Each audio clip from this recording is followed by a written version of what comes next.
You ask Tiger to solve. This deals with linear equations with one unknown. The final result is x equals 4. Let's solve it step by step. Group all constants on the right side of the equation. Subtract 11 from both sides.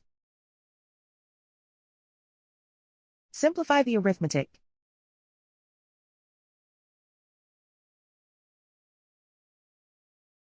Isolate the x. Divide both sides by 6. Simplify the fraction.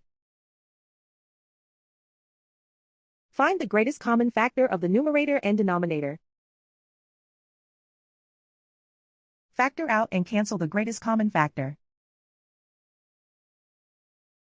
And so the final result is x equals 4.